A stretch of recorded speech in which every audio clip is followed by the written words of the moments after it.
नमस्कार दोस्तों, welcome back to all of you on my YouTube channel Exam Guru Center.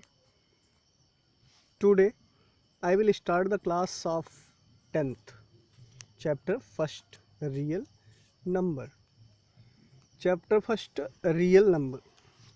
Real number, you are knowing that a collection of real number is a collection of rational number, irrational number, natural number, whole numbers. All the numbers are collected in the real numbers. सारी संख्याओं का समूह जो होता है वो क्या कहलाता है? रियल नंबर कहलाता है. तो इसमें हम जानेंगे यूक्लिड्स डिवीज़न एल्गोरिदम और यूक्लिड्स डिवीज़न लेमा. तो पहले हम जान लेते हैं कि इसकी खोज किसने की. An algorithm is a series of well-defined steps which gives a procedure for solving a type of problem. Algorithm word जो है is a series of well-defined steps which gives a procedure for solving a type of problem. Algorithm एक बहुत अच्छा defined step हमें provide कराता है जिससे हम किसी प्रॉब्लम को सॉल्व कर सकते हैं. The word algorithm comes from the name of 9th century Persian mathematician Al-Khwarizmi. जो ये algorithm वर्ड हमें मिला ये 9th सेंचुरी में पर्सियन मैथमेटिशियन अल-ख्वारिज़मी ने दिया. In fact even word algebra word की उत्पत्ति, अलजेब्रा शब्द हमें कब मिला? इन्हीं की एक बुक जिसका नाम था अल-जबर डब्ल्यू अल मुकाबला कॉल्ड हिसाब, जिसको हिसाब के नाम से भी जाना जाता है. इसी बुक से हमें अलजेब्रा शब्द की उत्पत्ति मिली या अलजेब्रा शब्द हमें इसी बुक से मिला. और ये हिसाब शब्द जो हम दिन प्रतिदिन दैनिक यूज करते हैं ये शब्द भी हमें यहीं से मिला. और लेमा क्या है? Lemma is a proven statement. ये कोई एक सिद्ध किया हुआ स्टेटमेंट है जिसका उपयोग करके हम किसी दूसरे स्टेटमेंट को भी प्रूव करते हैं. तो ये है लेमा और एल्गोरिदम. इन सब का यूज़ हमारे एकेडमिक में नहीं है, फिर भी जब हम मैथ्स पढ़ रहे हैं तो उसमें जो चीज़ें हैं उसको जानना ज़रूरी होता है. ठीक. Euclid's division algorithm and Euclid's division lemma. अभी इसके बारे में हमने बताया. Division means divide process. The word algorithm means a series of well-defined steps which gives a procedure for solving a type of problem. Algorithm ऐसा शब्द है जो हमें algorithm एक सीरीज है जिसके माध्यम से हम किसी प्रॉब्लम को सॉल्व करने का एक प्रॉपर स्टेप हमको देता है. और लेमा एक प्रूवन स्टेटमेंट है जिसके द्वारा हम किसी अनदर स्टेटमेंट को और प्रूव कर सकते हैं.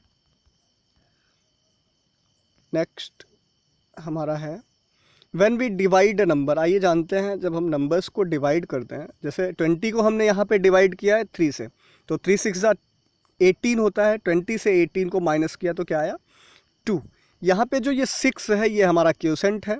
20 जिसको हम डिवाइड कर रहे हैं, which number is divided by any number, that is a dividend. Which is a quotient, which is a remainder, that is a 2.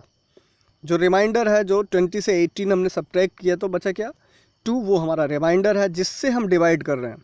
Which is the divide the number, that is a divisor. तो ये divisor है. तो हम third और fourth से पढ़ते आ रहे हैं. Dividend is equal to divisor into quotient plus remainder. Dividend is equal to divisor into quotient plus remainder. यहाँ हम डिविडेंड को कैपिटल डी और डिवाइज़र को small D, quotient small Q and small R is a remainder. तो इससे एक statement बन गया capital D is equal to small D into Q plus R. D is equal to D Q plus R. जहाँ पे are क्या है? Reminder हमारा जो होता है वो हमेशा डिवाइजर से छोटा होता है. यहाँ पे डिवाइजर क्या है? 3. जो रिमाइंडर आएगा 2, यहाँ पे जो रिमाइंडर है ये हमेशा 3 से छोटा होगा. ये हम बहुत पहले से ही जान रहे हैं, तो उसी को हमने लिखा है remainder is greater or equal than 0 and smaller than divisor. यही हमारा क्या है? ये जो D is equal to D Q plus R, यही हमारा क्या है, this is the Euclid's division algorithm. Next HCF. HCF हम दो तरह से फाइंड कर सकते हैं, लॉन्ग डिवीजन मेथड और फैक्टराइजेशन मेथड। तो यहाँ एक्सरसाइज 1.1 में हम लॉन्ग डिवीजन मेथड से एचसीएफ फाइंड करेंगे। इसको हम 7 से पढ़ते आ रहे हैं। तो जैसे यहाँ पे find the HCF of 24 and 10। अगर 24 और 10 का एचसीएफ हमको लॉन्ग डिवीजन मेथड से फाइंड करना है तो 24 को हम डिवाइड करेंगे 10 से। 10 का टेबल 24 में 2 टाइम्स जाएगा, 10 2 ज़ा 24, रिमाइंडर क्या आया 4। अब ये जो रिमाइंडर आ रहा है, अब ये क्यूसेंट का काम करेगा और इसके पहले वाला जो डिवाइजर था उसको हम अब इस रिमाइंडर से डिवाइड करेंगे। तो इसका डिवाइजर क्या है 10 और अभी जो रिमाइंडर मिला वो 4, तो हम 10 को 4 से डिवाइड करेंगे तो 4 का टेबल 2 टाइम्स जाएगा, 4 2 ज़ा 8। अब रिमाइंडर क्या है 2। अब जो इसके बाद रिमाइंडर आ रहा है ये फिर क्यूसेंट हो जाएगा और इसके पहले वाला जो डिवाइजर था 4, अब ये डिविडेंट हो जाएगा। तो 2 से इसको डिवाइड करेंगे, 2 2 ज़ा 4। जैसे ही यहाँ पे 0 आया, रिमाइंडर जैसे ही 0 आया, तो जो हमारा लास्ट डिवाइज़र है यही एचसीएफ हो जाता है। यही हमारा लॉन्ग डिवीज़न मेथड है। नेक्स्ट है find the HCF of 64 and 72। 64 और 72 का एचसीएफ, ये 2-3 एग्जाम्पल हैं। 64 से हम 72 को डिवाइड कर देंगे, 72 में 64 का टेबल 1 टाइम्स जाएगा, 72 से 64 को माइनस कर देंगे तो आएगा 8। 8 जो है अब ये रिमाइंडर हो गया। इस रिमाइंडर से हम पहले वाले क्यू डिवाइजर को डिवाइड करेंगे तो 8 8 ज़ा 64, यहाँ पे रिमाइंडर आ गया 0। तो अब एचसीएफ क्या हो गया 8। जैसे ही हमें 0 मिला तो जो लास्ट डिवाइजर है हमारा वो हमारा क्या हो जाएगा एचसीएफ। इसको हम यूक्लिड्स डिवीज़न एल्गोरिदम में लिख दें तो 72 is equal to 64 into 1 plus 8। यहाँ पे ये हमारा डी क्या है वो डिवाइजर है, 1 क्या है ये क्यूसेंट है, 8 क्या है वो रिमाइंडर है, 72 क्या है ये डिविडेंड है। सेकंड स्टेप, अब जो डिवाइजर था उसको हम डिवाइड करेंगे रिमाइंडर से। तो रिमाइंडर से इसको डिवाइड किया तो 8 टाइम्स गया और फिर रिमाइंडर यहाँ पे 0 आ गया। जैसे ही 0 आया तो ये जो हमारा लास्ट डिवाइजर 8 है, जो लास्ट डिवाइजर है हमारा 8, ये हमारा क्या हो जाएगा एचसीएफ हो जाएगा। 1-2 एग्जांपल हम और आपको बताते हैं। Question number 2, so that every positive even integer is of the form 2q and that every positive odd integer is of the form 2q plus 1 where q is a some integer. Question को ध्यान से देखिएगा। So that every positive even integer is of the form 2q। आपको दिखाना है कि जब हम यहाँ 2q का मतलब ये 2 जो है वो डिवाइज़र है, q जो है वो क्यूसेंट है।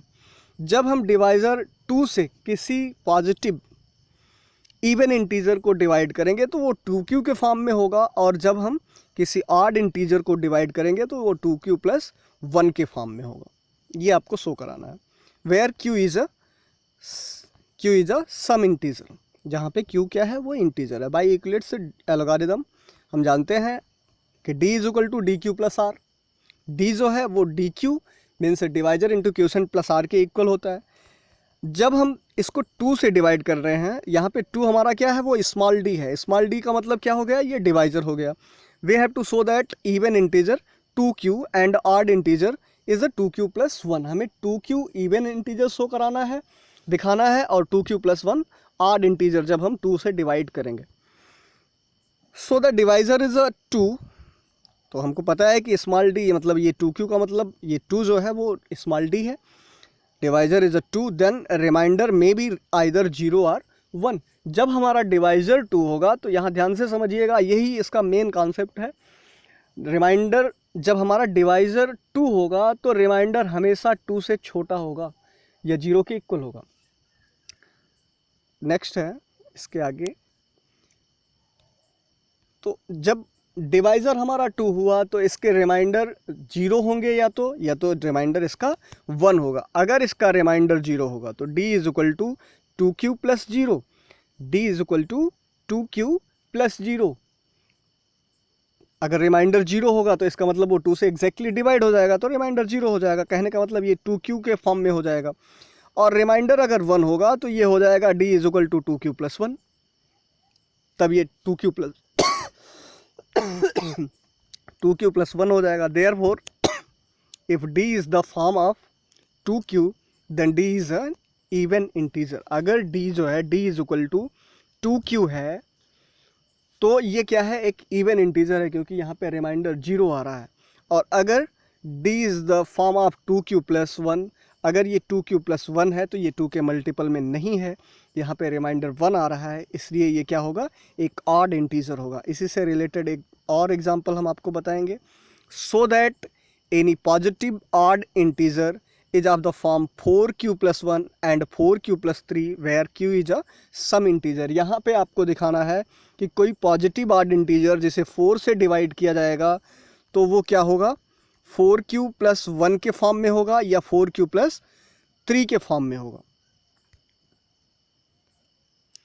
तो सोल्यूशन है इसका, by Euclid's division algorithm d is equal to D Q plus R, ये हमको पता है, ये यूक्लिड्स साहब ने हमको दिया है।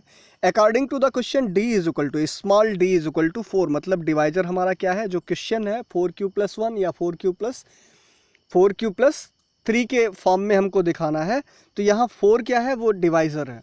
जब 4 डिवाइजर है तो हमें तुरंत यहाँ पे समझ जाना चाहिए कि रिमाइंडर क्या हो सकता है, रिमाइंडर या तो 0 होगा या फिर 1 होगा या फिर 2 होगा या फिर 3 होगा। 3 मतलब 4 से छोटा ही होगा, 0 1 2 3 होगा। तो अगर रिमाइंडर हमारा 0 है तो d is equal to 4q हो जाएगा, और 4q में अगर हम 2 कॉमन ले लेंगे तो ये 2 इंटू 2q हो जाएगा, मतलब ये 2 का मल्टीपल है। यहाँ ध्यान दीजिएगा, अगर ये 2 का मल्टीपल है तो ये क्या हो जाएगा, इवन हो जाएगा। अगर ये 2 का मल्टीपल है तो ये इवन हो जाएगा। Next r is equal to 1, यहाँ रिमाइंडर 1 है तो d इज इक्वल टू हो जाएगा 4q plus 1। Next r is equal to 2, अगर रिमाइंडर 2 होगा तो d is equal to 4q plus 2। यहाँ पे हम 2 कॉमन ले लेंगे तो 2 कॉमन हो जाएगा, तो ब्रैकेट में 2q प्लस 1, तो ये भी 2 के मल्टीपल के फॉर्म में आ गया। तो अगर ये 2 का मल्टीपल है तो ये इवन हो गया। और r इज इक्वल टू 3 तो d is equal to 4q plus 3। तो इन चारों से हम देख रहे हैं, जो इसके रिमाइंडर आ रहे हैं इनसे हम देख रहे हैं, if r is equal to remainder अगर 0 या 2 है then 4q and 4q plus 2 both are multiple of 2, तब ये दोनों 2 के मल्टीपल हो जा रहे हैं। So it is not odd, इसलिए ये ऑड इंटीजर्स नहीं होंगे। Therefore any odd integer is the form of 4q plus 1 और 4q प्लस 3। इसलिए हम कह सकते हैं कि कोई भी अगर ऑड इंटीजर होगा तो वो 4q प्लस 1 होगा या 4q प्लस 3 होगा।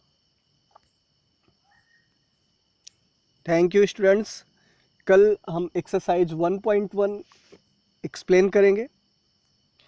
अगर आपको वीडियो पसंद आए तो आप इसको लाइक या सब्सक्राइब करना नहीं भूलेंगे और इसका नोट्स भी बनाएंगे। Thank you.